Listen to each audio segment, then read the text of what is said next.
함께 에베소서 2장 13절 말씀을 같이 한 음성으로 읽겠습니다. 같이 읽습니다. 시작. 이제는 전에 멀리 있던 너희가 그리스도 예수 안에서 그리스도의 피로 가까워졌느니라. 아멘. 여러분, 이처럼 이방인의 모습으로 멀리 있었던 자들, 그들은 누구였는가? 에베소 지방의 에베소 교회 교우들이었겠죠. 또한 그들 중에는 우리 과거에 이 한국 땅에 살고 있는 우리 믿음의 선배들이요, 또한 이 시대의 저와 여러분의 모습이라 말할 수 있겠습니다. 멀리 있던 너희가 그리스도 예수 안에서 그리스도의 피로 가까워졌다 그랬어요. 여러분, 이와 같은 모습은 선택함을 받은 이스라엘 백성들이 아님에도 불구하고, 그리고 그처럼 우리는 선택받은 백성이 아니라 여겨 그 마음 가운데 만족함, 자족함이 없었던 이 이방인들, 그들은 이스라엘 백성들과는 과거에 서로 적이었던 존재였으니 성경에 나타난 이스라엘을 침공한 자들, 먼저는 아시리아, 바벨론, 그리고 페르시아, 그 다음에 그리스, 여러분, 그 제국들이 이스라엘 민족과 대적의 관계가 되었어요. 그런데 오늘 이 이방인들은 대부분이 헬라인이 되니 그들은 원수였던 것입니다. 오늘의 말씀을 통해서 우리가 배우는 것은 먼저는 예수 그리스도의 피로 말미암아 그처럼 선택받은 이스라엘 백성들만이 아니라 그렇지 않은 이방인들, 나그네들도 하나님과 가까워졌다, 이 내용에 대해서 말씀하고 있어요. 여러분, 이 이스라엘 백성들은 그처럼 자신이 선택받은 민족이라 하여 그것이 자부심이 되었고, 또 하나님의 은혜 가운데 산다고 하는 감사함이 있었고, 그러나 또 한편으로는 자신들이 가지고 있는 이 율법으로 말미암아 우리는 달라, 너희들하고는 달라, 그것이 또한 영적 교만함이 되었습니다. 오늘 말씀의 대주제는 무엇인가? 그런데 예수 그리스도께서 하나님과 우리 사이에 막힌 담을 허시고, 뿐만 아니라 이방인과 선택함을 받은 이스라엘 백성들의 사이에 막힌 담, 그 원수의 담까지도 허셨다라고 하는 것으로 우리에게 말씀하시는 것입니다. 자, 오늘 14절 말씀이 바로 그것을 보여주고 있는데요, 같이 읽도록 하겠습니다. 시작. 그는 우리의 화평이신지라 둘로 하나를 만드사 원수된 곳 중간에 막힌 담을 자기 육체로 허시고, 예수님의 육체로 허셨다, 십자가의 달리심으로 말미암아. 여러분, 어제 나누었습니다. 예루살렘 성전에 모이는 수많은 인파들, 그러나 그 성전의 중앙에 들어갈 그 있는 자들은 제사장들이라고 그랬어요. 나그네로 참여한 이방인들은 어디에 있었는가? 이방인의 뜰에 거하게 되었는데, 그 곳은 이 유대 백성들과 담 사이에 담을 두고 있게 되었으니 1.5m의 그 두꺼운 벽, 높은 벽, 이방인으로서 이 안에 들어가면 너희는 처형당한다 라고 하는 글귀를 적어서 감히 접근할 수 없게 만들었어요. 그런데 이제는 그 원수된 관계를 예수 그리스도께서 그 벽을 허셔서 하나가 되게 하셨다, 이와 같은 뜻으로 말씀하시는 것입니다. 그러니 둘 다 차별이 이제는 없다. 여러분, 예수 안에 예수의 피로 구원받은 백성들은 어떠한 차별도 없어요. 이것이 우리가 보고 있는 교회의 모습인 것입니다. 여러분, 그러므로 예수 그리스도 안에 하나가 된 자들은 인종의 벽을 넘어서고 민족의 벽을 넘어서고 문화와 언어의 벽을 넘어서서 그리스도 안에서 한 영적 가족이 되었는 줄로 믿으시기를 바랍니다. 자, 오늘 15절에 보니까 이런 내용이 있어요. 법조문으로 된 율법을 폐하셨다. 법조문으로 된 율법을 폐하셨다. 여러분, 유대인들이 율법을 지킴으로 말미암아 하나님 사랑을 표현했어요. 그리고 그것이 구원의 조건이요, 또한 자랑이 되었고, 말씀드린 것처럼 이방인들에게는 교만이 되었습니다. 그들의 감사 기도 중에 하나가 무엇이었는가? 내가 이방인으로 태어나지 아니하고 유태인으로 태어난 것을 주님 앞에 감사합니다. 이것이 그들이 평생 대대손손 드렸던 감사의 표현이었죠. 자, 그런데 예수 그리스도께서는 이 땅에 오셔서 그들이 그처럼 자랑스럽게 여겼던 우리는 율법으로 구원을 받는다, 우리는 계명으로 구원을 받는다 라고 하는 이 부분에 대하여 다시금 가르쳐 주셨으니, 여러분 16절 말씀이 무엇인가? 여러분 16절 말씀을 보시면 제가 풀어서 말씀을 드리면 내용이 이러해요. 이제 그 율법으로 말미암아 너희가 구원을 받는 것이 아니다. 너희가 율법을 아무리 잘 지킨다고 해도 다 지키지는 못할 것이다. 왜냐하면 율법은 겉으로 드러나는 행위에 대하여 정죄하고 지키는지를 보지만, 그러나 너의 속 사람, 속 마음에 품은 그 죄악을 어떻게 할 것이냐. 그러므로 이제 너희는 율법을 지킴으로 구원을 받는 것이 아니라 오직 하나님과 우리 사이에 막힌 죄담을 하신 예수 그리스도의 피로 말미암아 구원을 받는다. 이 모습은 너희들이나 이방인들이나 같은 것이니 우리는 똑같이 예수 그리스도의 보혈의 공로, 오직 은혜로만이 구원을 받는 것이니 교만하지 말아라. 이와 같은 내용으로 유태인들에게 말씀하시는 것입니다. 여러분, 그러므로 예수의 피로 구원받은 자 사이에는 원수지간은 없다. 앞서도 말씀을 드렸어요. 예수님께서 둘 사이에 화목제물이 되셔서 이제는 그 관계가 영적으로 하나 되게 하셨으니 그 믿음의 공동체를 가리켜 뭐라고 말한다고요? 교회라, 그렇게 표현하는 것입니다. 여러분, 교회는 하나인 것입니다. 우주적인 교회와 지상의 교회가 있지만, 그러나 교회는 엄밀한 의미에서 예수 믿는 자들의 공동체라고 정의를 내릴 수 있으니, 나라와 민족과 인종과 언어와 문화를 초월하여 그리스도 안에서 하나로 지어지고 또한 계속해서 지어져 가느니라. 이것이 바로 오늘 말씀을 통해서 우리에게 주시는 것입니다. 20절로 마지막 절까지 이 교회에 지어져 가는 모습을 우리에게 보여주고 있는데요, 함께 읽도록 하겠습니다. 시작. 너희는 사도들과 선지자들의 터 위에 세우심을 입은 자라. 그리스도 예수께서 친히 모퉁이 돌이 되셨느니라. 그의 안에서 건물마다 서로 연결하여 주 안에서 성전이 되어가고, 너희도 성령 안에서 하나님이 거하실 처소가 되기 위하여 그리스도 예수 안에서 함께 지어져 가느니라. 아멘. 자, 성도 여러분, 우리 민족이 과거에 바로 이 에베소 지방의 사람들과 같은 모습과 다를 바가 없었지요. 하나님의 은혜 밖에 있었던 이방인들이었습니다. 2000년 전에 예수 그리스도께서 이 땅에 오셔서 자신의 몸으로 화목제물 되시고 하나님과 우리의 사 막힌 담을 하시고, 그 복음은 또한 민족과 인종, 문화의 담을 넘어서서 하나가 되는 역사를 이루셨으니, 여러분, 이 땅에 복음이 증거되어지게 된 것은 1500년이 지난 이후에 본격적으로 증거되게 되었으니, 여러분, 예수 그리스도의 피 묻은 사랑의 복음이 이 한반도에도 증거되기 시작했던 것입니다. 먼저는 천주교가 들어왔죠. 그래서 우리나라에 이 천주교가 전파된 것은 1594년 선조 27년 포르투갈 신부인 세스페데스라고 하는 신부가 어떻게 오게 되었는가? 임진왜란 때 일본의 종군 신부로, 오늘날로 말하면 군목이라고 할 수 있겠죠, 종군 신부로 입국한 이후에 선교 활동이 이 한반도에서도 시작이 되었습니다. 북경의 선교 본부와 밀접한 관계를 맺으면서 천주교 서적들을 수입하여 읽게 했습니다.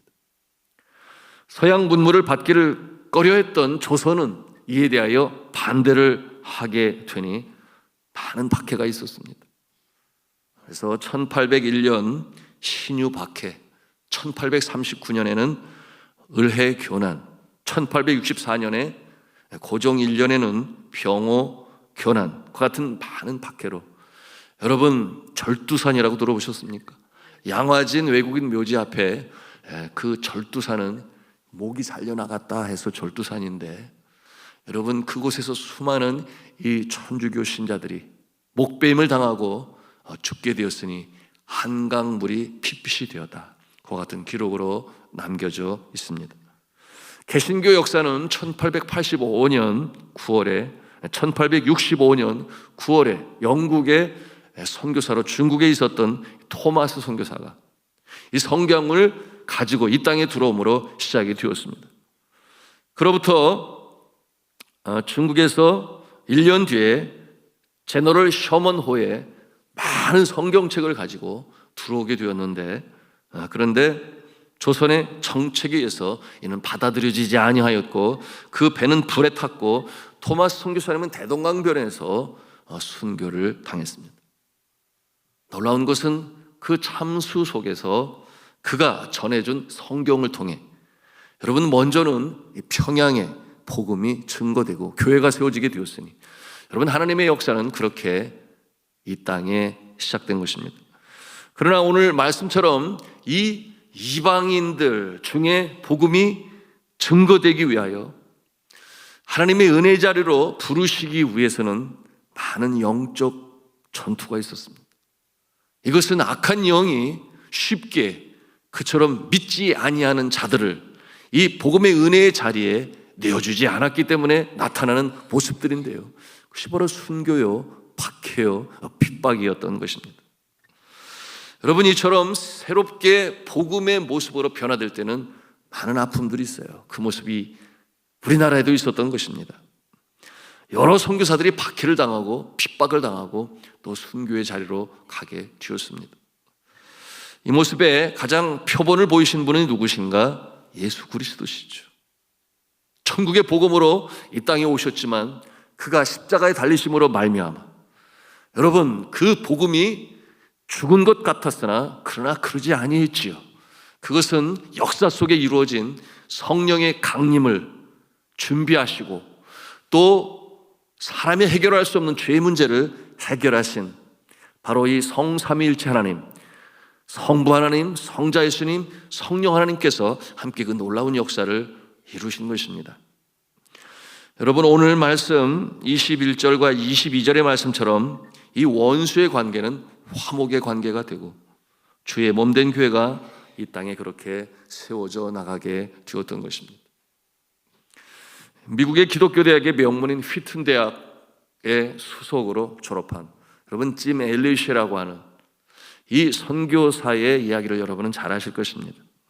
그는 대학교를 다니는 동안 이 선교를 위해서 자신의 생애를 드릴 거로 주님 앞에 결심했죠. 학교를 졸업한 후 1952년 봄에 에콰도르에 도착한 짐 엘리엇은 특별히 이 와우란이라고 하는 부족인데 그들에게는 별명이 아우카라는 별명이 있어요. 얼마나 이 기질적으로 적대적이고 호전적이고 자신에게 접근하는 이웃 종족도 허락을 하지 아니하는 그 같은 모습의 부족이었어요. 그러니 많은 외부인들이 그 안에 들어가 복음을 전하려고 하다가 그들에게 죽음을 당하였습니다. 그러니 복음도 들어가지 못했던 것이죠. 짐 엘리엇은 이 에콰도르에서 언어와 풍습을 익히며 이 부족 선교를 함께할 4명의 친구들을 구하게 되었는데, 모으게 되었는데 3달 동안 경비행을 하면서 그들에게 필요한 물품들을 이렇게 떨어뜨려주고 또 떨어뜨려주고 그러는 가운데 이제는 비행기가 뜨면 손까지 흔들어주는 그와 같은 관계로 발전하게 되었습니다. 그러는 가운데 1956년 1월 8일 이 5명의 이 선교사들은 바로 이 아우카 부족들과 직접 대면하기를 원하여 이제 그 숲속 마을의 강변에 이 경비행기를 착륙시킬 수가 있었습니다. 그러나 그 후의 결과는 어떠한 모습이었는가? 이 5 젊은 선교사들은 그 아우카 부족의 창에 찔려서 전부 세상을 떠나게 됩니다. 이와 같은 내용으로 나중에 알게 된 이 미국의 유명한 이 매거진인 라이프 잡지는 뭐라고 그랬는가? What a unnecessary waste. 왜 이런 낭비가 있어야 하는가? 그 같은 주제로 부정적으로 글을 실었어요. 그런데 이에 대한 그들의 입장, 특별히 이 선교사 짐 엘리엇의 일기장에 기록되어진 내용이 있었어요. 그곳으로 날아가기 전에 쓰였던 일기장의 내용이 어떠한 내용이었는가 하면 He is no fool who gives what he cannot keep to gain what he cannot lose. 이 같은 구절을 남겼는데 마치 유언처럼 말이죠. 그 내용이 뭐냐면 일어서는 안 될 것을 얻기 위하여 어차피 간직할 수 없는 것을 나눠주는 것은 결코 무식한 자가 아니다. 어리석은 자가 아니다.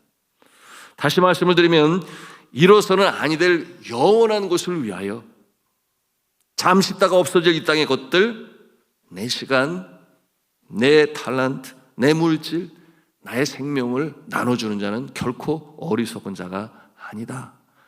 이와 같은 글을 남김으로 그가 자신의 앞날에 대한 것을 미리 알고 있듯이 그렇게 적은 그 일기장이 바로 이 부정적인 질문에 대한 답을 주었던 것입니다. 여러분, 이처럼 산업계로 유명한 아우카 부족, 그러므로 자신의 마을에 접근하려고 했던 이 5명의 선교사를 죽였지만, 그러나 그들의 몸에는 나중에 발견이 되었습니다만 호신용 권총들을 다 차고 있었다는 거죠. 우리가 상상해 볼 수 있지 않아요? 그렇게 창을 들고 달려올 때 자신의 몸을 보호하기 위하여 권총을 펴서 쏠 수 있었는데 어느 한 권총도 한 번도 사용하지 아니했어요. 자신들 순교를 통하여 하나님과 우리 사이에 막힌 담을 오신 예수 그리스도의 보혈은 인종과 인종 간의 복음으로 하나가 될 수 있음을 확신하였기 때문에 그들은 호신용 권총을 한 발도 사용하지 아니했습니다. 그리고 그로부터 2년 뒤에 이 짐 엘리엇의 부인, 그리고 항공 조종사인 네이트 세인트의 또한 누이도, 여러 명의 이 여자 선교사의 아내와 가족이 그 마을로 다시금 들어갑니다. 왜냐하면 2년 동안 그들은 그들의 언어를 배웠어요. 그리고 알게 된 것은 여자들은 죽이지 않는다. 그러니 우리가 들어가야지. 그러므로 남편과 또한 약혼남의 그 끝내 이루지 못한 복음의 사명을 들고 그곳에 들어갑니다. 복음을 전하는 중에 그들이 알게 돼요. 그들이 누구인가? 자신들이 죽인 그 5명 선교사의 누이요 아내들이라는 것을 알게 되었을 때 그 죽인 자들 중에 가장 대장격의 사람이 나와서 뭐라고 그랬는가 하면 내가 죽였어. 나를 죽이시오. 복수를 하시오. 이렇게 요청을 했어요. 진지하게 요청을 했어요. 그러나 이 여인들은 죽일 수가 없죠. 주의 사랑을 들고 들어갔는데. 그래서 그러기보다는 예수 그리스도의 복음을 듣고 예수를 믿어 구원을 받으세요. 이와 같은 내용으로 그들에게 전하게 되었으니 그 마을 전체가 예수를 믿는 놀라운 역사가 나타나게 되었습니다. 그리고 그 죽인 일의 대장격인 자는 신실한 주의 종이 되어 그 옆 마을에, 복음이 들어가지 않은 마을에 또다시 복음을 들고 들어가서 복음을 전하는 이 놀라운 역사를 이루는 하나님의 종이 될 수가 있었습니다. 여러분, 오늘 말씀을 통해서 우리는 무엇을 봅니까? 하나님과 우리 사이에 막힌 죄 담을 하신 예수 그리스도께서는 그것으로 그친 것이 아니에요. 이 땅에 인종과 인종 간의 문화의 벽, 그리고 원수지간까지도 복음으로 하나로 만들어 가시는 역사를 이루어 가신다고 하는 것입니다. 이것이 성령 안에서 하나가 되게 하시는 역사인데 그것이 뭐라고 그랬어요? 교회라고 했어요. 여러분, 우리는 우리나라를 침공했었던 일본을 사랑합니다. 그러므로 선교사가 들어가서 지금도 복음을 전하고 있어요. 중국도 마찬가지예요. 여러분, 이와 같은 역사는 사람의 생각을 초월하고 사상을 초월하여 십자가의 보혈의 공로만이 가능한 것입니다. 오늘 말씀을 통해서 우리는 이와 같은 역사를 보는데요, 14절에 뭐라고 말씀을 했어요? 그는 우리의 화평이신지라 둘로 하나를 만드사 원수된 곳 곧 중간에 막힌 담을 자기 육체로 허시고. 같은 내용으로 로마서 5장 10절은 말씀을 해요. 곧 우리가 원수되었을 때 그의 아들의 죽으심으로 말미암아 하나님과 화목하게 되었은즉 화목하게 된 자로서는 더욱 그의 살아나심으로 말미암아 구원을 받을 것이니라. 아멘이에요. 여러분이 이 땅에 세워지는 교회는 이처럼 예수 그리스도의 십자가의 보혈로 시작이 되었고, 그리고 오늘도 우리는 이 교회가 더 확장되기 위하여 선교를 하고 전도를 하는 것입니다. 주님께서 이 땅에 다시금 강림하실 때, 또한 우리가 개인적으로 주님 앞에 먼저 나아갈 때 이 교회 안에 한 일원으로서 예수 그리스도의 모습처럼 원수 사이에 화평의 모습으로 주님 앞에 칭찬을 받고 이 땅에 그 모습으로 살아가실 수 있기를 주님의 이름으로 축원합니다.